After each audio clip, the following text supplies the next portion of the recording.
My name is Jamil Lahham and I'm an animator.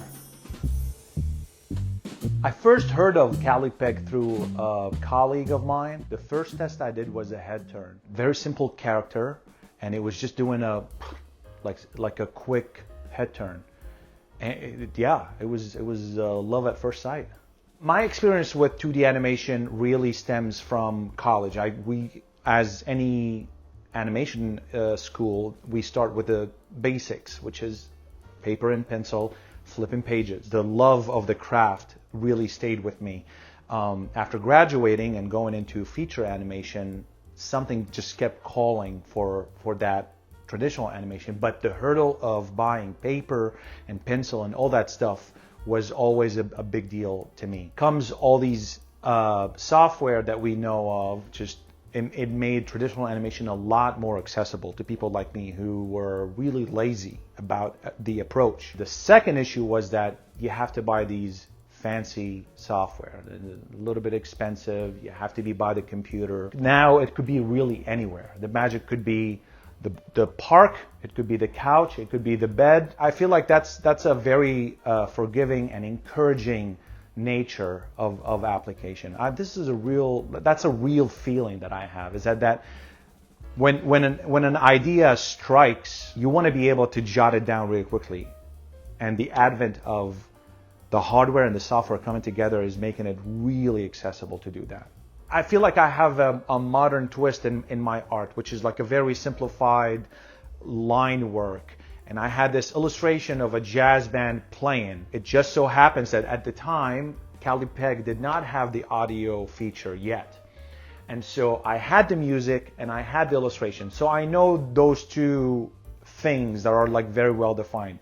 So what I did is that I opened that audio in a different app and I actually made a mark on the video part for the tempo. And I just animated the cycles, which was the cycle of playing the music. And then obviously I had to go back and forth to check out the timing. Once I figured out the cycle part, then I animated all my transitions. So how do you transition from appearance to disappearance? How do you transition from the drummer only to the rest of the band? It was a little bit of like back and forth, but it was very doable. It's just figuring out how to work around the shortcomings of the app at the time was the most satisfying part of it. But now we don't have that problem because you can get audio into Calipeg. Yeah. The set of skills that I've learned on paper are not applicable at all. I mean, the general understanding of timing and spacing, that's just a bare bone. You get that. But like all the other tricks, I feel like they're still two different mediums. On paper, you can't get the same feedback. You can't get the immediate feedback. You have to flip through your pages, get a feel of what your spacing or your timing is like, then go ahead and shoot it, and then hope to God that you're close enough. There's a big gap of time between making the art, shooting it, and seeing it play in front of you. That's just like really daunting.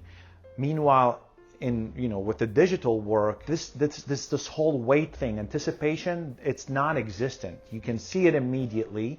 You see what's missing, you fix it, done. That's the forgiving part that I love the most, is that even if you're a mediocre artist, a mediocre animator, the fact that you get the feedback quick enough that you get to correct it quickly, you get to learn from your mistake quickly, the process of learning is accelerated this way. I don't know if enough people appreciate it. People look at the undo button as a cheat. It's not. You're looking for a stroke. At the end of the day, you're the artist. You're looking for that right stroke. If it's not it, double tap it. Look for the next one. So many times, once you do the stroke with paper, I find that personally, you put that stroke and you get so connected to it, you leave it. Although it's not like 100% what you're looking for. It's like the difference between getting what you want or wanting what you get. That's what the digital does. It's getting what you want.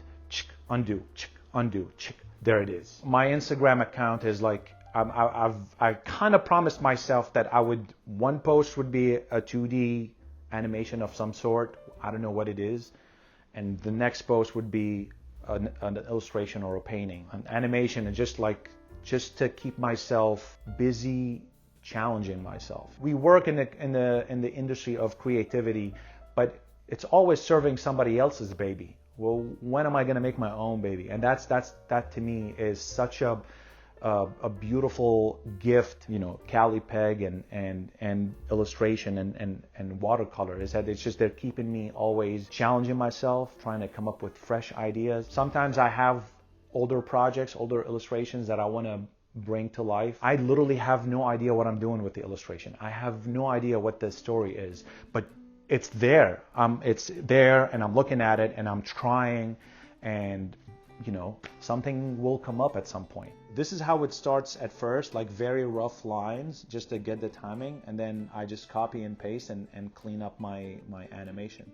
This dog here was inspired by the back of my cell phone. You see that this is the lens right here, and these are the sensors. I looked at it, and I don't know why, I just saw a dumb-looking dog in it. And so I started this little project that I still haven't finished yet. It's a puppy taking a piss, and then all of a sudden he sees a squirrel. The squirrel, I'm still working on it, and like a sneaky little dog, he slowly puts his leg and then storms after the squirrel. I love these smear frames. They make no sense. It's just blobs, graphic blobs. It's a stylistic choice. It gives punchiness or springness to your animation. And especially like for a dumb dog, where it's like, oh, he hears a chirping, and then he goes, and then putting down the leg, I really fleshed it down. Like, look how many drawings I did just to put the leg down. Part of this stuff, I actually use the keyframe, like especially here, to get like this smooth muscle resting. I would set up a circle on a different layer. I'd animate the circle doing whatever it is that the circle needs to be doing. If I'm happy with this motion, I can just tone it down, create a clean layer. I want a swirly little line to go down like so. You know, it's very dirty and quick, but that's the whole thing. You need to get your animation quick and dirty.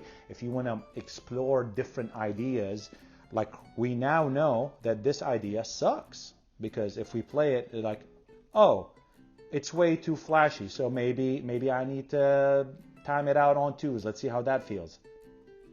Okay, maybe it's a little better. Now you go in and clean it up and start thinking about your in-betweens. Maybe I need an in-between between here and there. And so you break it down. That is the benefit of keyframe meets 2D animation.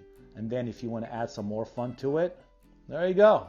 This is my effects pass sometimes. I'm like, if I want to add some dust or whatever, this is it right there. Once again, with the daily use of hardware, electronics and hardware, what is there to learn? It's a canvas that's waiting to be inked up.